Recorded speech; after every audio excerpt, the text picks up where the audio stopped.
Hi, I'm Dr. Stan Steindl. Welcome to Compassion in a T-shirt. Speaking of t-shirts, would you like one? The t-shirt with the dictionary style definition has been the most popular, so I'm considering creating a shop on YouTube. Let me know in the comments whether you think a shop for buying t-shirts is a good idea. Today I'll be speaking with Professor Frankie Maratos, who is Professor of Psychology and Affective Science in the School of Psychology at the University of Derby in the UK.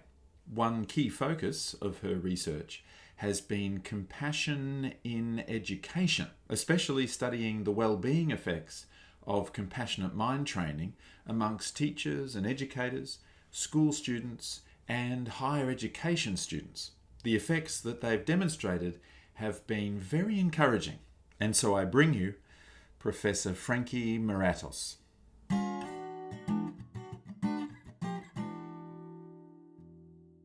Professor Frankie Maratos. Yes. It's so lovely to see you and get this opportunity to speak with you. Welcome to Compassion in a T-shirt. Thank you.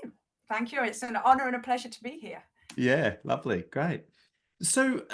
You've really developed a broad program of intervention and research, bringing compassion and self-compassion to schools, I guess, both from the point of view of teachers and educational staff, I suppose, but as well as pupils, school students, and also higher education. So it's sort of across a number of contexts, I guess, that you're in the educational environment. What got you into it? What would you say is your sort of motivation there, or perhaps even the inspiration, maybe, to bring compassion to education? Okay, so that's a really nice question. It's one I'm always quite positive about to share my response, which is Ah, it was about 2015, 16. And at that time, my children were both in primary school. Me and my husband used to balance the daily toll, well, not toll, it was, it was nice sometimes, but, the daily stress of getting the children to school, attending when they have events, attending events and parents' evenings, and the homework, helping them with their homework. And I started to notice that actually there was quite a lot of stress in some respects into schools. There seemed to be quite a lot of stress with respect to teachers.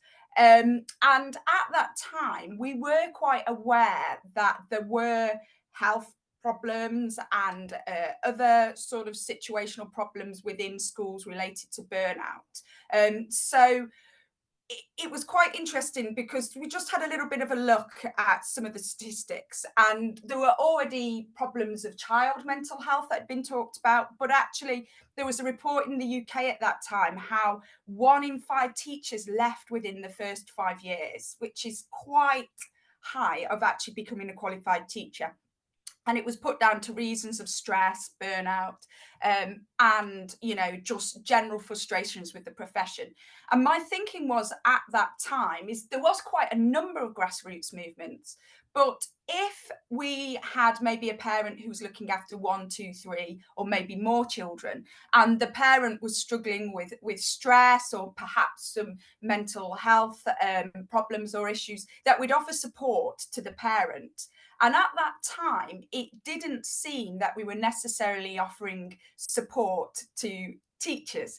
So my thought was that, if we want to provide an environment that's good for everybody, it's good for the children, it's good to the teachers, then we need to start in some respects also focusing on teacher well-being and mental health. Because actually, especially in primary school, and my children are teens now, so they're in secondary, but often in primary school, a child will spend all day with one teacher, especially in the UK, and I think across many cultures as well in other countries. So often the child from Monday to Friday will potentially see that one teacher more maybe than even their parents. So we sort of need to work as well to support our teacher mental health. And so that's really one of the reasons that we got into it. And just to add to that, the other thing I've noticed is, obviously being a psychologist as well, there was quite a few interventions in schools. And again, many of these were focused on the child, fewer were focused on the teachers or necessarily the parents, but it didn't seem as if there was much evidence behind some of these interventions. And I've since understood that there's a whole field called naive interventions. Are you aware of that, Stan? No, I haven't really heard about that. No. So naive interventions are interventions which actually, are very well intentioned and needed. So, it's scientific research can take years. It's very slow. If you're an academic, it takes a long time. So often when people note there are issues in schools or other sectors, systemic issues, people will go about and introduce interventions, which is absolutely fantastic because we do need interventions. But sometimes the problem is those interventions gain much speed and wide impact without actually them being checked to see that they are effective. So, and sometimes that can be no fault of the people running the interventions. If they don't have the funds, it's quite a skill.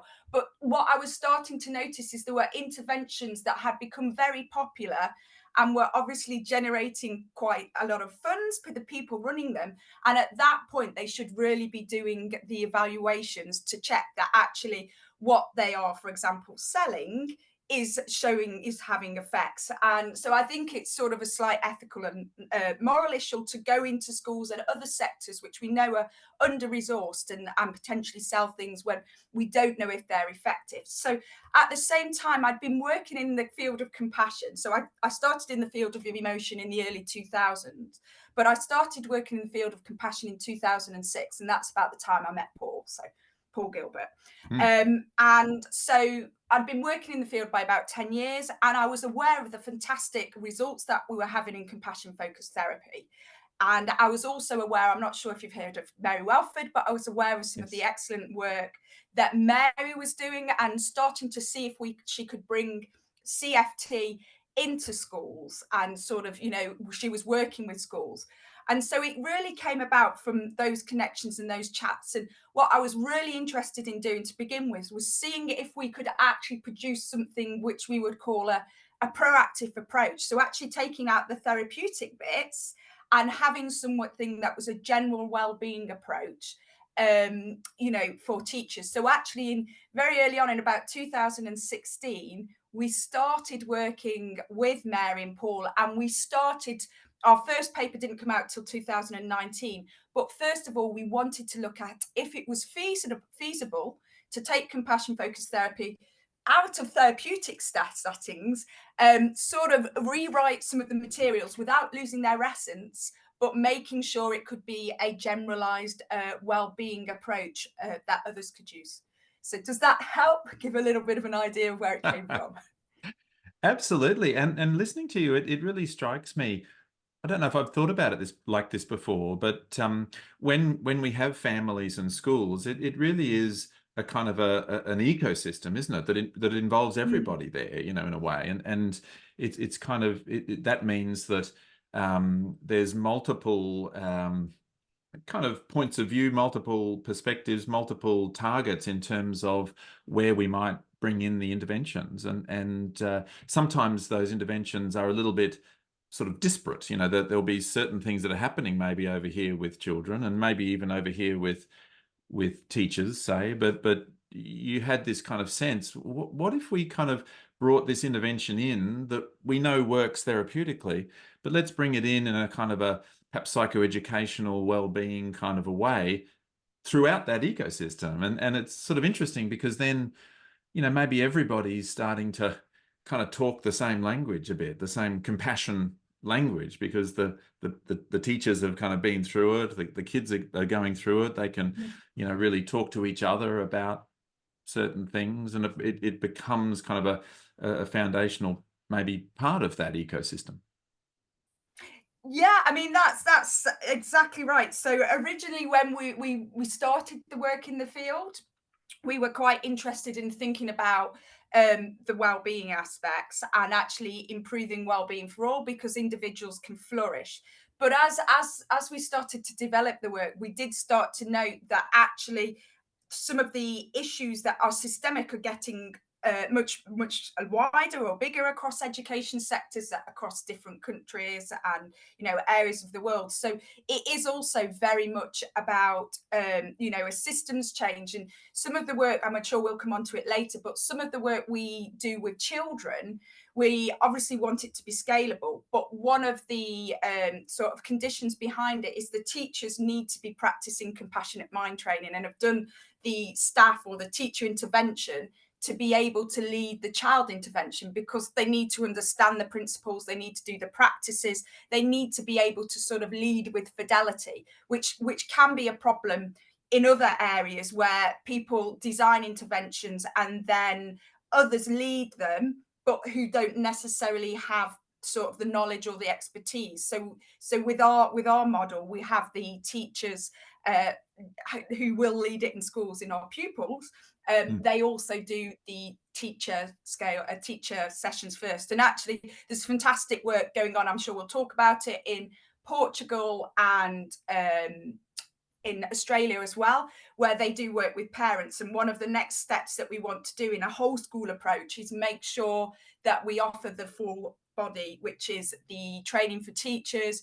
The teachers can then lead the training with pupils, and actually we have a parents workshop as well, so that everybody understands what we're talking about and the sort of the principles and the ethos, and especially when it becomes part of the common language. So our children start talking about which systems they're in, so that drives us soothing. And of course, if the teachers didn't know they have a basis in that, or the parents, it can be quite tricky. So yeah. And Oh, actually, the children are very good at explaining it to their mums and dads or carers. I love that, the sound of that. I mean, imagine if parents, children, teachers all talked three circles, it really does feel like that would start to kind of create something very powerful, actually, but if we were to kind of think about the teachers, first of all, because you alluded to this, I mean, I suppose there are lots of challenges for teachers and other educational staff and so on, especially at the moment, it seems. And I must admit, I'm out of the primary or secondary school system now. But what would you say are some of the challenges there, the sources of their suffering, so to speak? Yeah, I think one of the things, and again, I did allude to this, and I think it's become bigger and bigger. And I think that is that actually we've become, I don't think it's necessarily new in the English system, because I was recently asked to write a review of education in England. So, our education systems. So I did that with obviously some colleagues who were teachers and worked in education because of the knowledge. But one of the things I've noted, especially mainly in the West, but it's becoming more prevalent across a number of cultures, is that we have what we call a system which sort of pushes forward threat-based performance or insecure competition.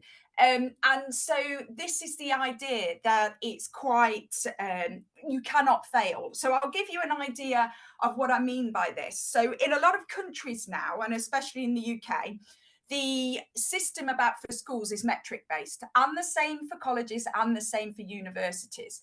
So in the UK, the performance of a school is based on how well the children are performing, which is just through, for example, exam performance. So at primary schools, we have SATs, at secondary schools, we have GCSEs, and we have A levels. And at universities, we obviously have degree classifications and where they go. So what employment they go into. So you have all of these metrics, and everybody is then rated against each other. And the same also in terms of schools. So they get ratings which are just one word, such as outstanding, very good, satisfactory, needs improvement. And these statistics are open for parents to look at. So this is quite interesting. So you might say, well, there's nothing wrong with competition, and I don't necessarily have a problem with competition as long as it's secure. But what we sort of do is we pitch individuals across against each other, and actually we don't reflect on their journey of where schools have come from, and also we don't necessarily allow individuals to fail without feeling shame or guilt. So this is an example I use with teachers and schools. So imagine I wanted to work with you on your performance, for example, your running performance. So maybe just say, for example, I'm not, but imagine I was a sports coach or a sports, therapist. So what I might want to do is really work on your short distance running to improve your accuracy and your speed. So I might say, I'm going to work with you every day for a month. We're going to work on your technique. I'm also going to work on your training and your fitness. And I can work with you every day for a whole month. But I'm not just working with you. Maybe I have a group of athletes that I'm working with. And so I'm training you all at the same time. I'm making you all go in the same race. Okay. It just so happens that in my group of athletes is somebody like Usain Bolt. Okay. So every day I'm going to feed back to you on your performance. Okay. The first way I'm going to do that is I'm going to compare your performance to Usain Bolt. So every day, at the end of the day, I give you your performance. And maybe you're running 100 meters in, I don't know, 13, 14 seconds. And then I'm giving you Usain's performance. And every day he's doing it in under 10. So every day I'm giving you that. How is that going to make you feel? Maybe after a few days, or maybe at the end of the month. Just how do you think that would make you feel? Not so good Stan? about myself. Not and so good. also Exactly. and also a bit stressed. Yes. Yeah, yeah. So they're fair points. So that's the one way we can give you the feedback. The other way I could give you the feedback is just to say, just let's not focus on anybody else. There's lots of things going on. We don't know what's going on. We don't know where people have come from. We don't know what practice they've had previously. We don't know what support we've had. So I'm going to focus on you and your journey. And so every day, the only thing I give you is your feedback. And so sometimes you'll do a little bit, you'll run a little bit faster, and maybe sometimes you'll have a few bad days, and you might have had a late night, been out partying, so your running might be as good. But the idea is, because I'm working with you to improve your performance, at the end of the month, you should see that you've got a few ups and downs, but if you should look at your performance from the beginning and see towards the end that there's an improvement. Now, how would that make you feel if I was just providing your own results? My sense is that it would feel more encouraging, and also, especially if I was starting to get some results, sort of more motivating. Yeah, exactly. And so one of the things we do around this is speak to teachers. And I say to teachers, because sometimes just knowing something, the psychoeducation, it can't change the situation, but it can make you feel a little bit better. So I go into schools and I'll speak with the teachers and our head teachers, and I'll ask them, which situation are we putting you in every day? Not me personally, but our education sectors. And they will have the realization that actually what we are doing is we are forcing into insecure competition. What we're not doing is looking at the journey of the teachers, the journey of our pupils. And there seems to be this singular focus on, this whole academic success as a measure of how well schools or as how well pupils are doing, without taking anything about the personal journeys of those schools, all of those pupils into account. And what we should be doing is, looking at the bigger picture. But that is one of the sources of suffering. And as you said, what we know is when individuals are in insecure competition, so you cannot fail, it results in higher burnout and feelings of stress. And some of the work we've done anecdotally has shown that the school teachers where they are most stressed, when you look at the data, it's schools who are performing at the very top, because they then feel that they've got the pressure to keep that performance off. And it's the schools which may be in special measures, because actually, if you don't come out with special measures, then in the UK, then the government will step in and they will change the leadership of those schools. But again, it's just based on metrics which don't take account of the whole picture and just compare across schools rather than journeys. So that's one problem we know that is contributing to teacher suffering. There's a second problem as well. And there may be more problems, but of course, one of the other things we know when we speak to teachers is there's been some research that looks at for a number of reasons, we now have more students entering the schooling system with special educational needs. And also, we have more and more children and teens who are presenting with mental health problems and disorders. And one of the things that we've been finding is our educators don't also feel like they have the skills, or, they don't feel equipped sometimes to be able to work with these children, because again, a lot of the training is based about the core subjects, not necessarily psychology. So the work we do actually with some of the schools, and when we talk about it, one of the things we'd love to do is actually put some of what we do in teacher training as well, because the whole understanding of emotions and emotional literacy, which is really important to, well-being and flourishing, there seems to be a lack of that. So we know that these things cause teachers to have poor work-life balance. We know that when you have poor work-life balance, it can lead to problems of sleep. And thinking about what compassion is, and the idea of that our teachers are suffering and they do have high burnout.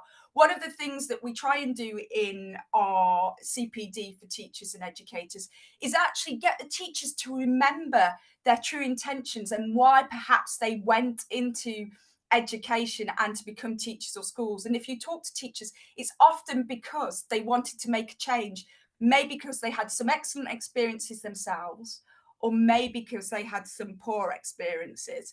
So, the teachers of our times do have many, many stresses, which we really do think compassion is a means of psychoeducation, as well as practices that we can introduce to help them sort of explicitly realize what these suffering, the causes of these suffering are. And just like we talk about tricky brain, some of the sources of suffering, like the society and the metrics, they're out of their control.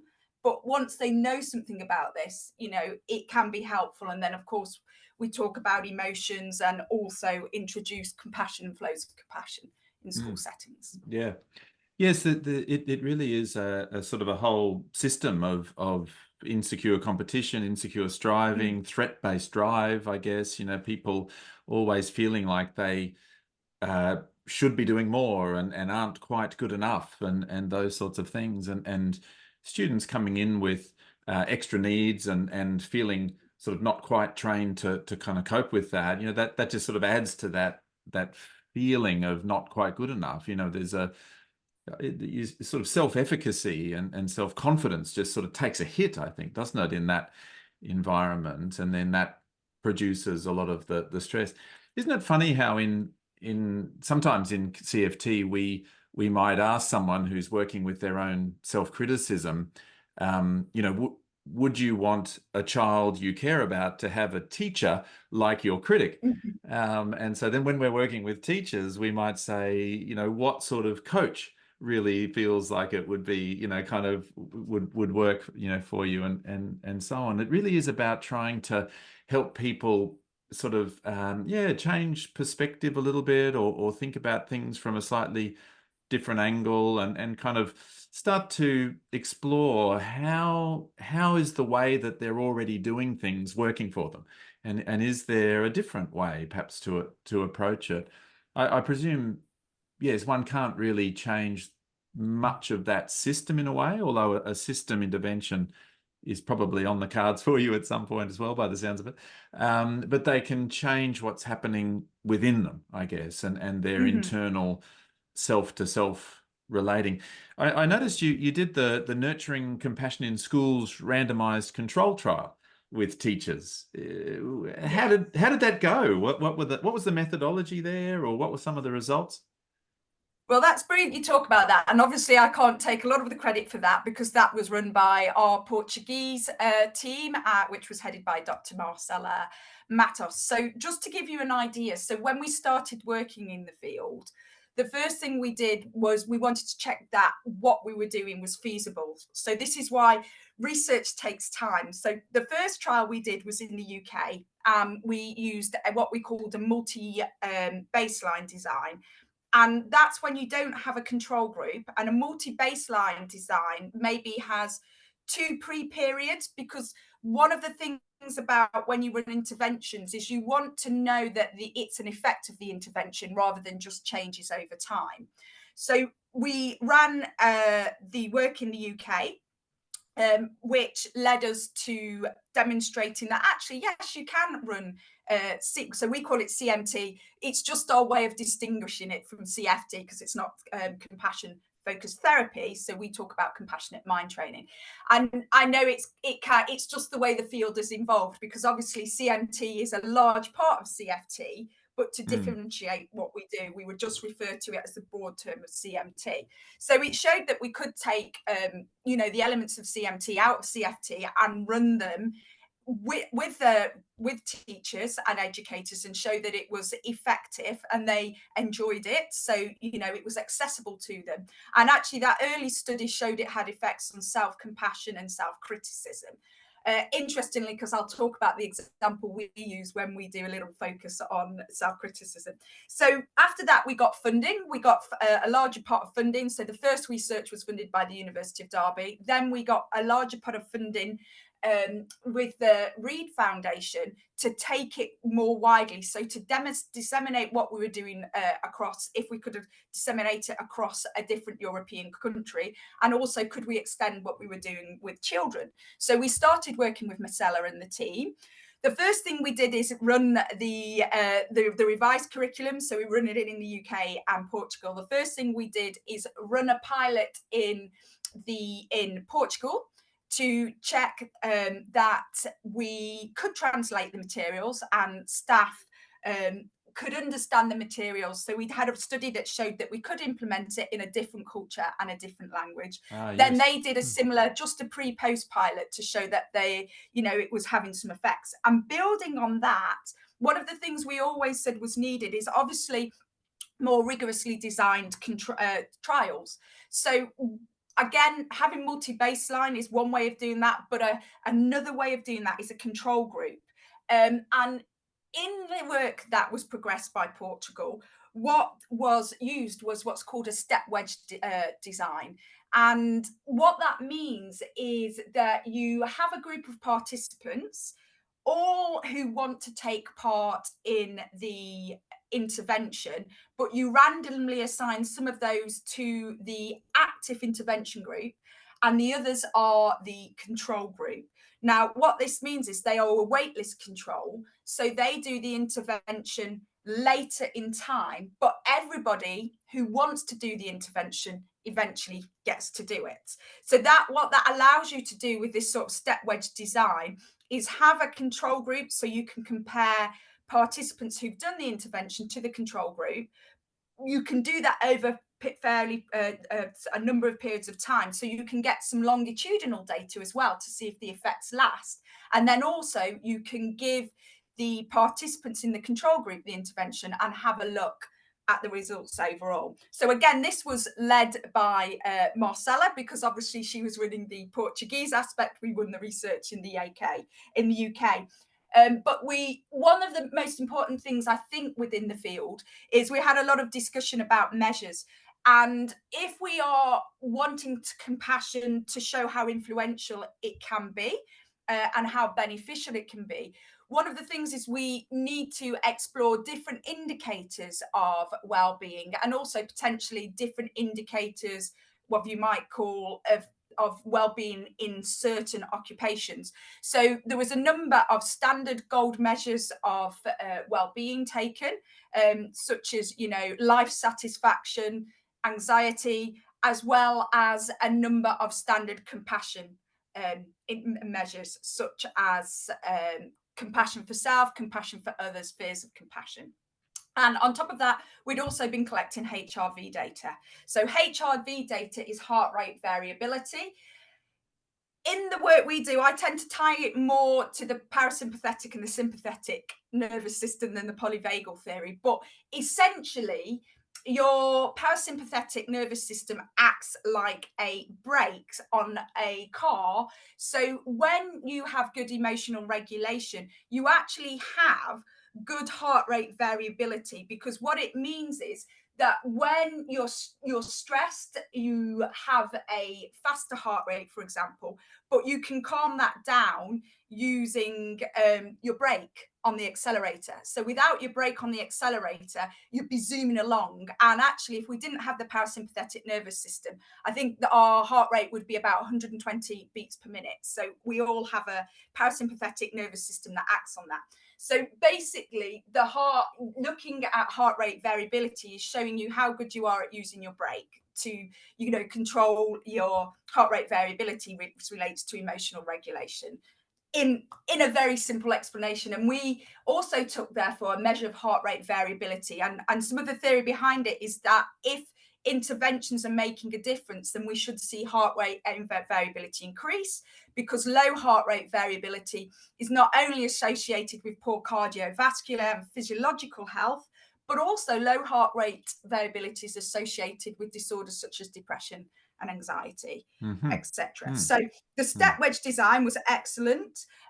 What you're really looking for is interaction effects, where you show you have changes in your intervention group, but not necessarily your control group. Then you can argue that an intervention is making a difference. And so some of the big things to show were that, across compassion measures, the intervention was making a difference.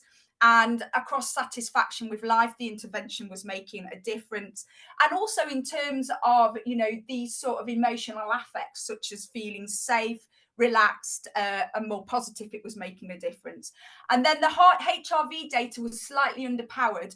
But if you just looked at the group who took part, actually what we did see was increases in heart rate variability, showing that the intervention was having an effect. And that's really great. And there was some literature already, not necessarily in teachers, showing the importance of HRV. And interestingly, in a separate study, just to show the importance of the result, we have a separate study that will come out sometime soon without any intervention, but it just shows that teachers who have low heart rate variability were more likely to have higher burnout, and those who had higher heart rate variability had better self-compassion and compassion skills. So all the data together supports the fact, and this was a great design with the rigorous step wedge design, which showed the implementation for teachers using the 6 module CPD makes a difference to their psychological health. And the data was very strongly suggesting that it makes a difference to physiological health as well.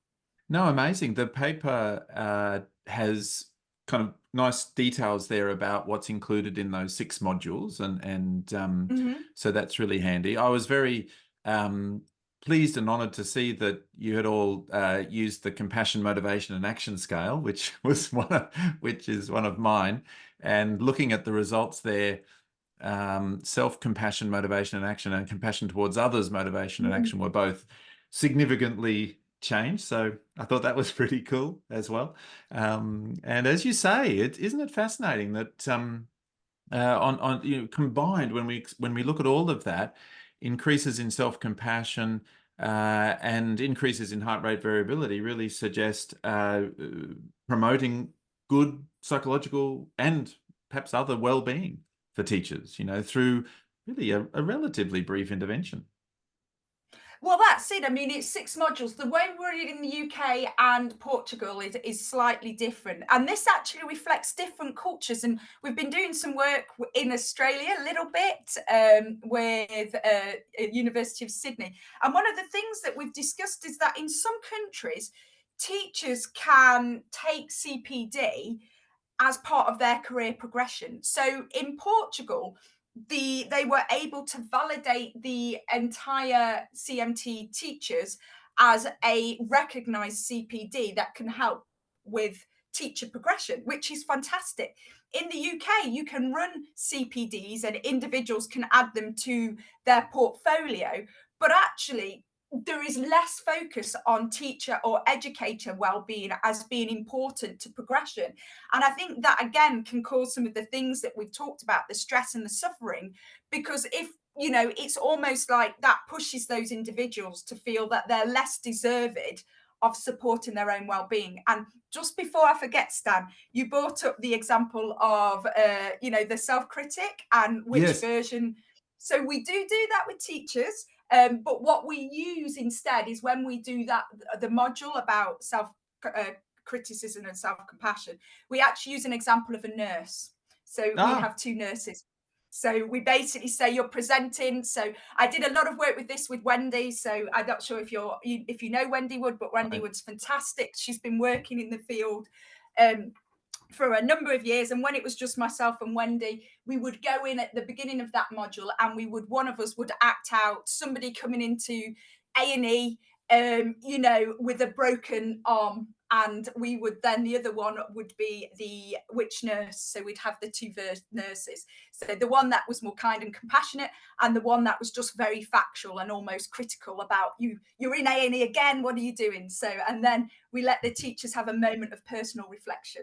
So yes. we use it, but we just change who the scenario, Yes. basically. Yeah, yeah. No, it's good to have that sort of agility, isn't it? To move about these little anecdotes that really do Mm. convey a lot. It helps people to just be a bit separate from it and sort of think, like what is the kind of helper really that would be most useful for me.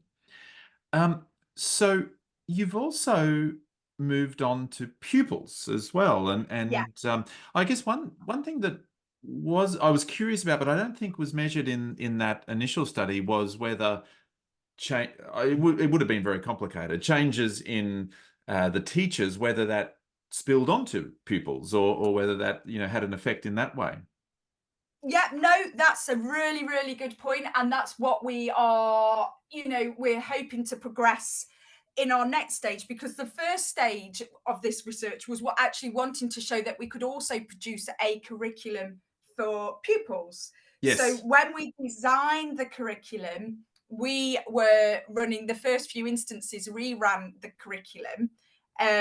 And so, yes, so that's the next stage, is that now we are looking at making sure the teachers are running the curriculum to see if we can also see teachers and if changes in the teacher. And actually, even though Portugal haven't ran a pupil curriculum, they do have some data that shows that changes in the teachers affect the classroom environment. So there is, I think in Portugal, they developed a new scale which looks at the classroom environment. And there is some data showing that actually when the teachers have been through this, it changes the classroom environment. But of course, what we were interested as well as doing as part of the funding is basically producing a curriculum for the teachers, and then a version of that curriculum also for pupils, which teachers could run, which would make this scalable and more widely accessible. Yeah. Yes, I discovered the paper in the journal Mindfulness, I guess, which must have Yeah, just come out very, very recently, February, perhaps, by the looks of it there. And that yeah, was compassionate mind training for pupils. Um, yeah. that was a paper that you were the lead on. So yeah, tell us a bit about that particular study. Okay, so that study, what we wanted to do is take out the elements of the teacher training that we thought that the children could most benefit from.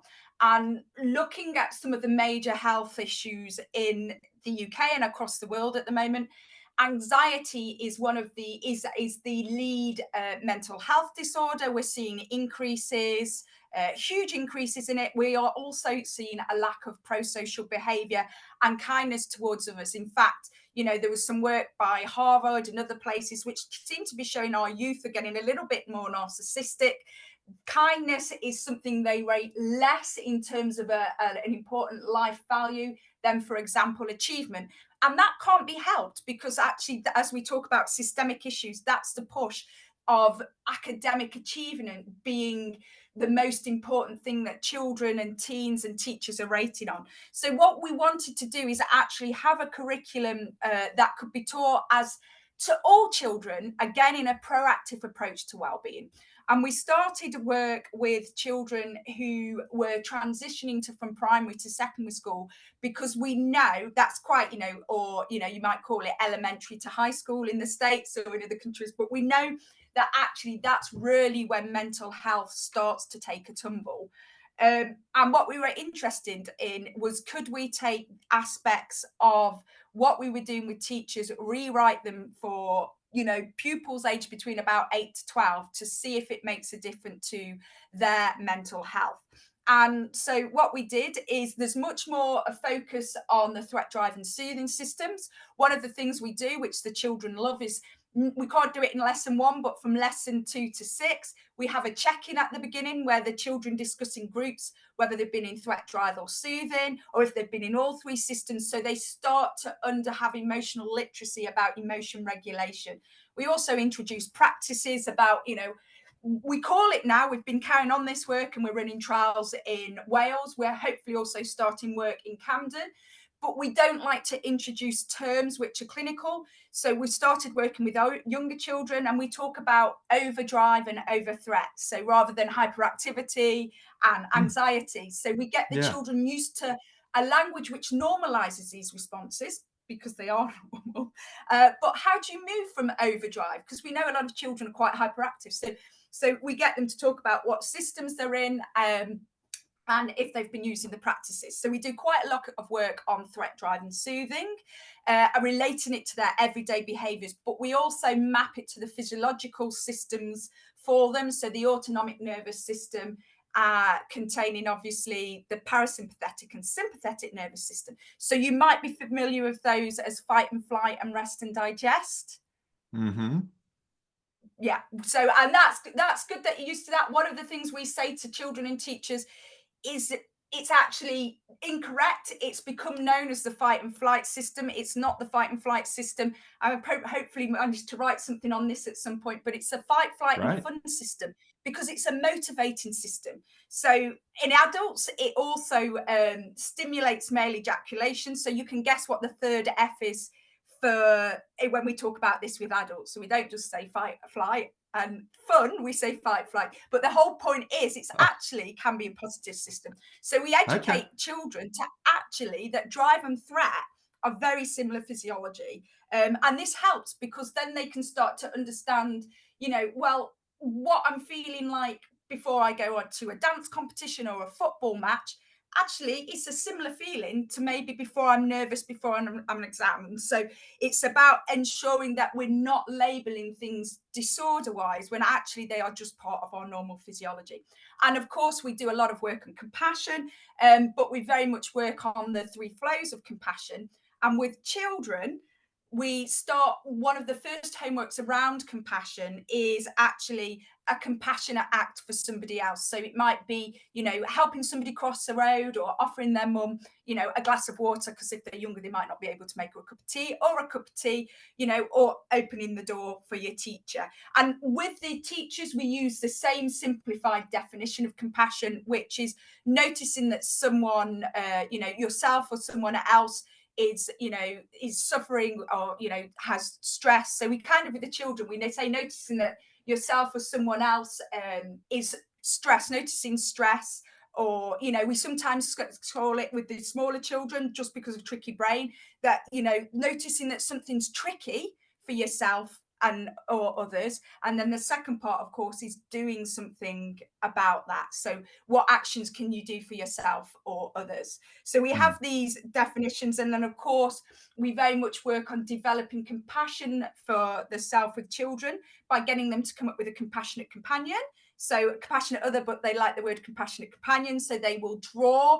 And it might be, they draw all sorts of things.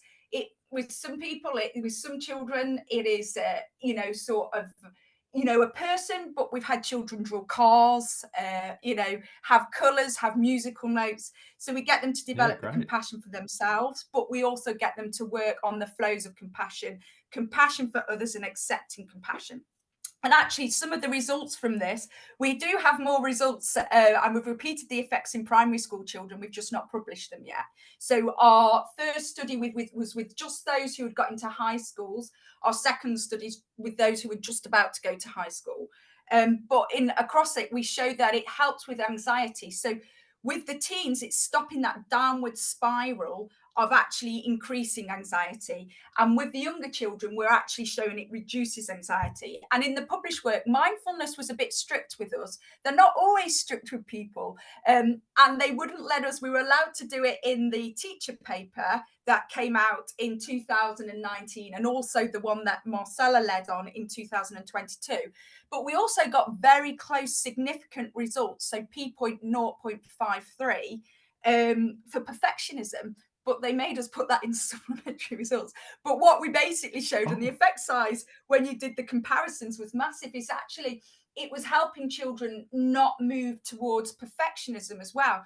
And we know that perfectionism is actually quite a problem of youth today and might lead to mental health problems. And again, in further data, some of the qualitative data, because we like to do mixed methods. So this was control cluster randomization design, where you can't randomly assign participants to groups because we want to look at class behavior. So the children were in classes. So one class randomly does the intervention and the other class randomly did an active control of their normal lessons. But what we found as well is in terms of pro-social behaviors, the children felt more connected to each other in the class. They were showing more kindness to others. The psychoeducation and practices, they had greater understanding of their own emotion and emotion regulation and practices to use. They were able to talk about improvements to their own behavior. And actually, the teachers and the children generally were noticing improvements in classroom behaviour. And in this trial, the teachers hadn't done CMT teachers because we were leading the work with the children. And we also found that the benefits were extending to the teachers. So the teachers who were sitting and observing were becoming more self-compassionate. And as I said, we've repeated that now with younger children.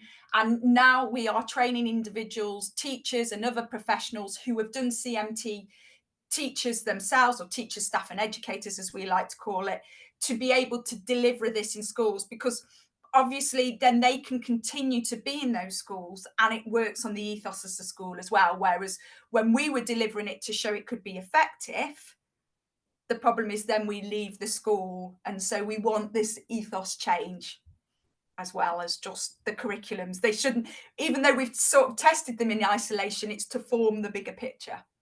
Yeah, no, this dissemination is your goal, really, isn't it? Is to sort of spread it far and wide so that people can reap these benefits. I mean, we're getting to a point now where there's some fairly reliable effects that these programs are having with teachers and with pupils, and so how to get it out there. I love the mixed methods aspect to this and the way that you're able to pick up on some of those qualitative kind of, especially to get feedback from the pupils. It's interesting even with children to hear, like what did they think about all of this, and what did they learn.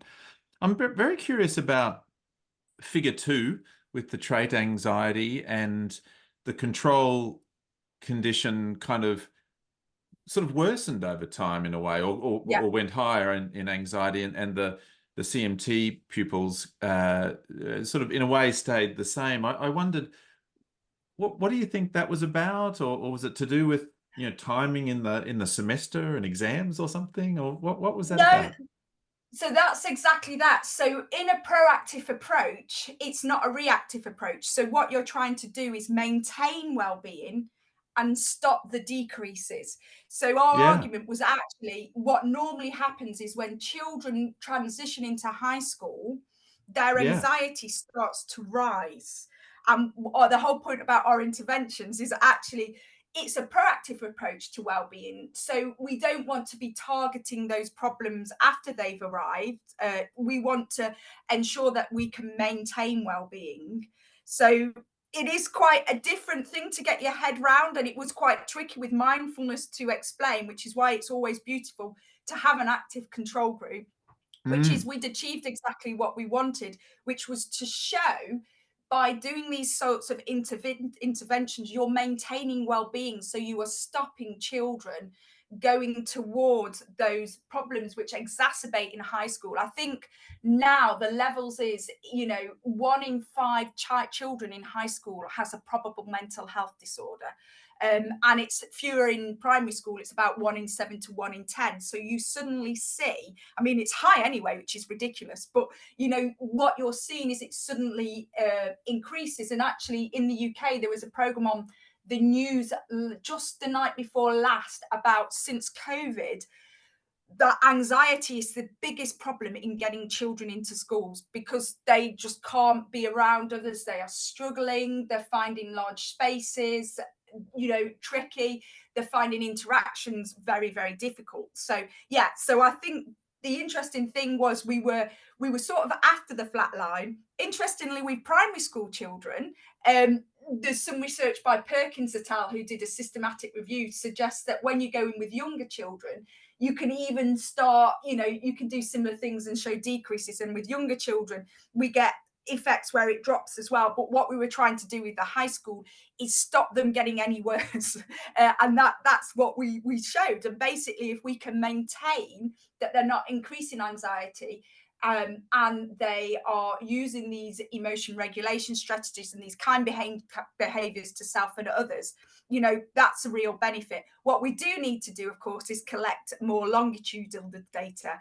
And the one thing about the teacher design, because it was step wedge, some of the effects you were talking about using your measures as well, we showed continued for a period of 3 months. And that's the next stage with the child data, is to build on this and get some much more longitudinal data.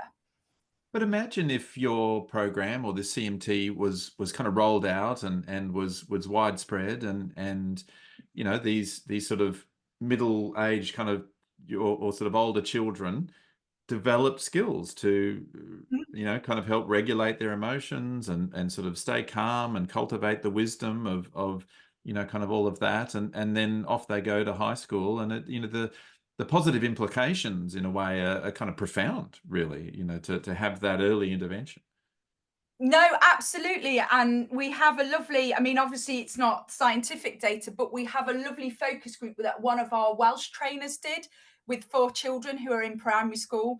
And she talks to them about the impact, and they're able to talk about how, they're able to talk about using the emotional literacy of threat drive and soothing, how they're using their compassionate companion. We do calm imagery. We don't do safe place imagery because obviously, again, it's non-clinical. Talk about using calm place imagery. And they talk about how it is affecting their behaviors. And one of the little boy at the end, the girls talk about worry. And one of the little boys talks about, interestingly, a different type of behavioral problem we see, which is aggression. And he talks about how he was so much more angry. And this is only a 10-year-old, so much more angry before he did any of this work. But now, obviously, as a 10-year-old, he feels that he's not as angry and he won't be as angry. I mean, what I can do, so if you want, I can send that little the link to the focus group to put with the materials for anybody who wants to watch some children talking about how they found the curriculum. And these are primary school children, so these are 10 to 11, and they're part of one of our ongoing current trials. Yeah, you've just made me sort of reminisce, because I was, as a young kind of primary school child, prone to angry outbursts occasionally, I must admit. And I just am recalling my mother teaching me progressive muscle relaxation, sort of way back then, sort of mid to late 70s. And she was she was a GP, a general medical practitioner, and she would lift up my arm and let it drop, and we did all of that sort of stuff. And I'm just sort of suddenly thinking how that kind of sets you up a little bit to be able to manage some of those tricky emotions, really. Yeah, and that's Imagine if I'd had the whole compassionate mind training. I would have been Yeah, exactly that. And that's some of the things we do a lot of work with. So, compassion and soothing as well, but also actually noticing the triggers and then bringing in these practices and their understanding of tricky brain to say, actually, it's okay to feel these things. It's not always your fault that you feel these ways, but here are some of the techniques that you can do using calming imagery, using breathing, thinking about your compassionate companion and how they would be with you, to address some of these things, some of these sort of behaviors or feelings that you're having. And of course, then how you're relating with others. Hmm. Now, I know that you've also started working in higher education as well, so really Yeah. across the gamut sort of thing. And actually, we've at the Compassionate Mind Research Group at University of Queensland, we've done some CMT, some compassionate mind training with university students, and it was interesting, both in terms of the results, which we had some positive results, but also in terms of kind of certain process issues around attendance and completion and I don't Mhm. know, just the challenges that university students face with trying to both study and have a casual job, and then there's exams or assignments or things, happen in their lives and so on. But what's your approach really there with higher education and working with those students? Yeah, I mean, that's interesting. That came about through actually noticing that our students, one of the employability skills is working with others. So it's about group work and teamwork. And so often they have group based assessments, but we were noting that they weren't always very kind, caring, or compassionate with others in group work. And the default was, if something was going wrong, to blame somebody. And so we wanted to address this in a way that was positive and scalable. And interestingly, I'd written a book or a book chapter with Paul Gilbert and Theo Gilbert. Now, Theo is Paul's younger brother, and it was about compassion in higher education. So I had a conversation with Caroline. She's a colleague of mine. She leads employability in our degree programs. And I said, look, let's get Theo up, because I know he's doing some work in compassion in HE, and he was doing a little bit of work, in the micro skills of compassionate communication. So we had a few meetings with him, and on the basis of that, for our students, we developed just compassionate communication. So it was a really short sort of pedagogical approach, which was developed to ensure that individuals know that it's everybody's responsibility to address unhelpful group behaviours. So that's the essence of it. It's about embedding sort of the approach at the beginning. So it's about avoiding cliques. It's about understanding what are helpful group behaviours and what are unhelpful group behaviours. Then it's about techniques and strategies to reduce unhelpful behaviours. So we'll talk of things like alpha pairs, which is when you're in a group when two people dominate, or a monopolizer, which is when you're in a group setting and one person is doing all of the talking, and also, reluctant contributors. And we'll talk about this, and we'll relate it to, as well, emotion regulation. So what systems do you think somebody's in? Why might they be monopolizing? Could it be threat? Could it be drive? Why might somebody be reluctant? It might not be because they're disinterested. It might be actually because they're a little bit anxious and they're in threat. And then in this area, again, compassion always involves the noticing and the doing. So in this one, it's everybody's responsibility to address unhelpful group behaviors. So when you start to notice unhelpful group behaviors in yourself and others, then to do something about them. And this is one of the points that throughout the module, once we've embedded the principles, we encourage self-reflection and self-awareness of your own behaviours as well as others. And so that's something that we started to run at our university. We're running it now. We've got some trials going on with Hull. And to date, the results are showing that, improves confidence to engage our students, to engage with others, to discuss, to contribute to discussions, to address alpha and monopolizing behaviors, but also it has an effect on the flows of self-compassion. So we use the compassionate engagement and action scale, and we show that it improves compassion for self, compassion towards others, accepting of compassion as well. So that's some of the work we've been doing. And I always think about our curriculums and CPDs as different levels of training, and CMT teachers, staff and educators obviously needs quite a high level of skill to progress because it's the most similar to therapy. So it needs a high level of understanding because you're working with adults. You're looking at, tricky brain, what is compassion, threat drive and soothing, compassionate practices, multiple selves, self-criticism. So that's a very high level one. Then once individuals have engaged with that, the idea is that actually they could lead the pupil curriculum, because the pupil curriculum, they need to have an understanding and they need to possess the skills and of course practice it, so fidelity.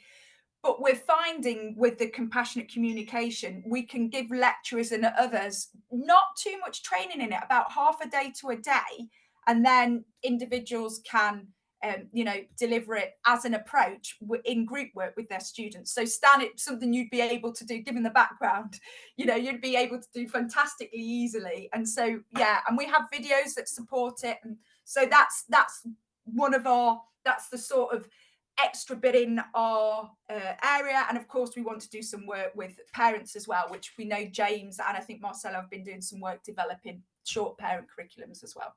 So that's James Kirby and Marcela Matos. Yes, yeah. Oh, that's amazing. I can't tell you the number of young adults that I might see clinically who are at university or something like that, and they all mention the group work, that just how complicated it is. And there'll be, I actually, those little categories are very nice because they'll often talk about the people who are maybe doing all of the work or the other people who seem like they're doing none of the work. And for some reason, I mainly seem to see the ones who feel like they're doing all of the work, but I'm sure there's a sort of a spread across all of that. And you've got some of that work, I think, coming out in a book, a book chapter soon. Yeah, that's right. So that book chapter, I think, is in a book by Catherine Ware, who does a lot of work in HE. So it's got an overview of all of the work we've been doing. So the work with teachers, the work with pupils. But of course, because the focus is on HE, it explains in quite some detail the work that we've been doing in the HE sector. And it's got explanations in there as well. It's got a useful section on what is compassion. So, for example, how compassion is different from empathy, because a lot of people, unless you're a skilled researcher and you work in the field, a lot of people see them as synonymous when they're not, because actually one of the things is if you're highly empathic, it can cause you, if the easiest route is escape, it can move you away from action. So just to give you an example of that, imagine you or I are walking down the street every evening. We're quite empathic, and we notice that on our way home there's the homeless person.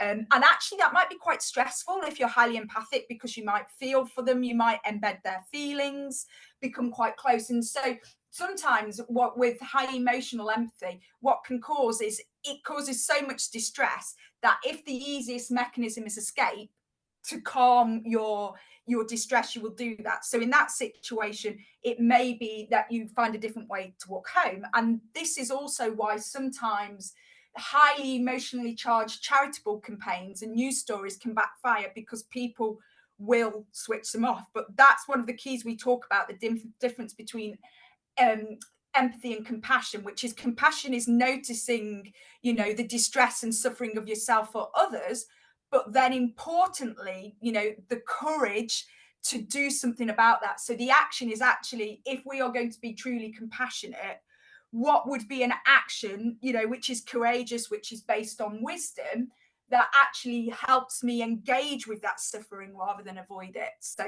it could be as simple as actually, I'm not in a position I can offer that person money, but I can have a conversation with them, find out more about them. So one of the things in the book chapter, and I appreciate running out of time, but is we do a lot on actually what are some key tenets of compassion, and how does it sort of differ, how important is imagery, why is imagery a big part of it. So it's got some of the theoretical content which in there, but so it's broadly accessible to individuals who aren't necessarily from the field of compassion. Yeah, I love how Paul Gilbert talks about the algorithm of compassion, the sort of the stimulus detection and the action response or something, Yeah. and that sensitivity to suffering involves empathy, perhaps, as well as other Hmm. competencies as well. But then there's the second half of compassion, which is the responding to try to take helpful action, and one without the other is tricky, isn't it? It can lead to a lot of empathy or a lot of sensitivity to suffering, but without the ability to take action can be a source of burnout and so on. Yeah, and that's really important. And you picked up on something else there, Stan, which is often people conflate compassion with the soothing system. But actually, the action also involves drive. So if you think about one of the examples that Paul uses about somebody being in all three systems is a firefighter. So to go into the building, you've got compassion because you're concerned about suffering. You've got the driving mode system going because actually you want to go there and do something about it. And then, of course, there's threat because you're potentially putting yourself in a dangerous situation. But that's a really good point you're making, because this is one of the things we do. We say there's two parts: it's the noticing and the action. And actually, the action often, it can involve a huge amount of courage to turn towards and engage. In kids, we talk about it as something that's tricky, whereas with teachers we'll talk about engage with what's causing you the stress or the burnout. So Mm, yeah. yeah. No, beautiful. I can imagine that. Yeah, there's some really important and helpful little tweaks to languaging and to the anecdotes and to the exercises, and yet really sort of being able to cultivate compassion and self-compassion, throughout the system, throughout the education Mhm. system. Well, it's just potentially so powerful. Everyone is touched really by the education system at one stage or another, Mhm. and so such a powerful place to start. So people might be interested in hearing more, or being in touch perhaps, or having being able to engage with you or your work. Where can people find you on the interwebs, I guess, and that sort of thing? Yeah, so I mean, we did, when we had the funding, we had our Compassion in Schools website, which unfortunately now is just a face.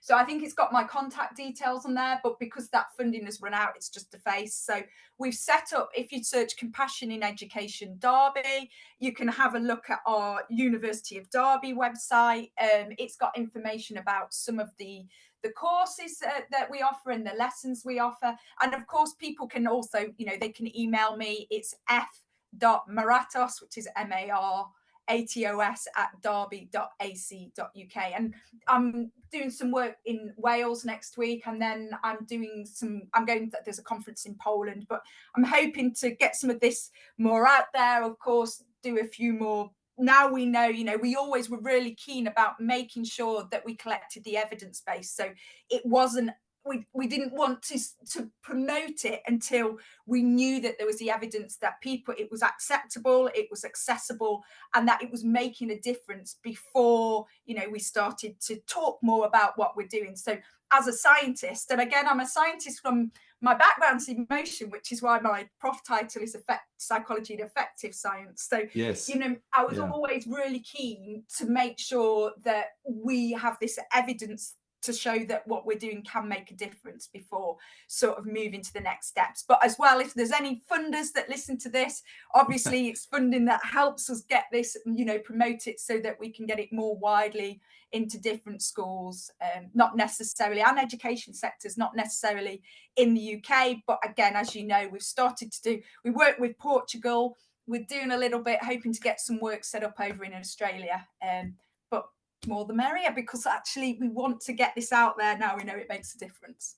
Absolutely. Well, Professor Frankie Maratos, yeah, thank you. It really has been wonderful to hear all about your work, and with what really is a very worthy target population. And so thank you for being willing to come on and chat on compassion in a t-shirt.